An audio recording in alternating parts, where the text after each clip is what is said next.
Lok Sabha മണ്ഡലങ്ങളിലൂടെ doctor Arun കുമാറിനൊപ്പം റിപ്പോർട്ടറിന്റെ Ashwamedha പര്യടനം തുടരുകയാണ്. ഇന്ന് അശ്വമേധം മലപ്പുറം മണ്ഡലത്തിലെ വോട്ടർമാർക്കൊപ്പമാണ്. അശ്വമേധ കാഴ്ചകൾ മലപ്പുറത്ത് നിന്ന് കാണാം. അതിനുശേഷം കൂടുതൽ വോട്ട് വർത്തമാനവും മറ്റു വാർത്തകളും ഒക്കെ പ്രേക്ഷകരിലേക്ക് എത്തുന്നുണ്ട്. ന്യൂസ് ടുഡേയിൽ ശ്രുതി ശരത്ത് എത്തും. ആദ്യം അശ്വമേധം. നമസ്കാരം. നമ്മളിപ്പോൾ മലപ്പുറത്താണ്.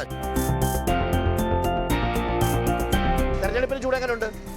നല്ല ചൂടാ. ആരാ സാധ്യത? പറയാൻ പറ്റില്ല. 2 ലക്ഷം വോട്ടിന് ഈസി ആയിട്ട് ഈസി വാക്കോവർ. ഇടിയോ വസീഫോ?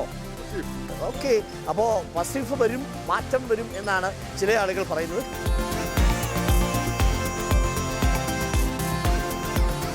ജ്യോതികളുടെ പാട്ടിലേക്ക് കൂടി പോകാം. ജ്യോതി മോളെ, ചെമ്പകപ്പൂ തേനിതളതരം ചന്ദിര സുന്ദര പൂമുഖമതൃപം ഗസലുകൾ തൻ പൊന്നൊളിഞ്ഞാലയിൽ ആടുന്നു സുലൈഖ ബീവി.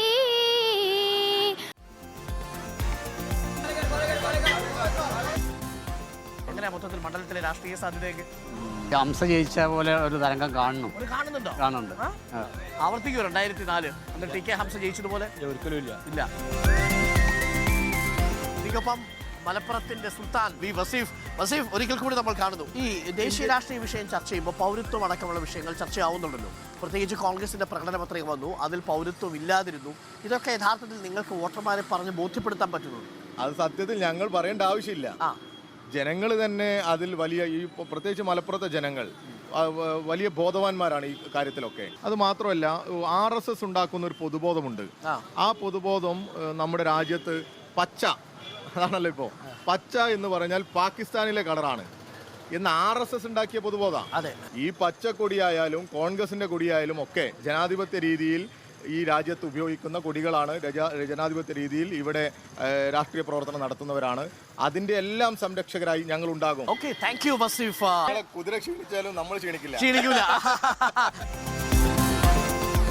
NDA സ്ഥാനാർത്ഥിയായ ശ്രീ അബ്ദുൽ സലാം, നമ്മുടെ രാജ്യത്തെ പ്രധാനമന്ത്രി ഒരു രാമക്ഷേത്രം ഉദ്ഘാടനം ചെയ്യുന്നതോ അതുമായി ബന്ധപ്പെട്ടുള്ള പ്രതിഷ്ഠ നടത്തുന്നതോ അതൊന്നും ഒരു ബുദ്ധിമുട്ടായിട്ട് കാണുന്നില്ല. അതൊരു മതേതരത്വത്തിന്റെ വിഷയമായിട്ട് ശ്രീ അബ്ദുൽ സലാം കാണുന്നു. ഞാൻ ചോദിക്കട്ടെ, എന്താണ് മതേതരത്വം? മതേതരത്വക്കാൾ ഒരു വലിയ വേർഡാണ്. നിങ്ങൾ ഇന്ത്യൻ ടെറിട്ടറി ജീവിക്കുന്ന ഇന്ത്യൻ സിറ്റിസൺ 143 കോടി ജനങ്ങളും ഇന്ത്യൻസ് ആണെന്ന് കാണുന്നത് മതേതരത്വം എന്ന വേർഡിനേക്കാളും വലിയൊരു ടേമാണ്. 143 കോടി ജനങ്ങളും സഹോദരന്മാരാണെന്ന കോൺസെപ്റ്റാണ് അതിനേക്കാളും വലുത്. ഈ മതേതരത്വം പണ്ടേ പറഞ്ഞ് ആൾക്കാരെ പറ്റിക്കാനുള്ള പരിപാടിയാണ്. GVHSS ചേളാരിയിലെ 10ാം ക്ലാസ് വിദ്യാർത്ഥിനിയാണ് നമ്മുടെ നിവേദ്യ. അപ്പൊ നിവേദ്യ, നമുക്ക് ഈ പ്രേക്ഷകർക്ക് വേണ്ടിയിട്ട് ഒരു പാട്ട് പാടിയാലോ?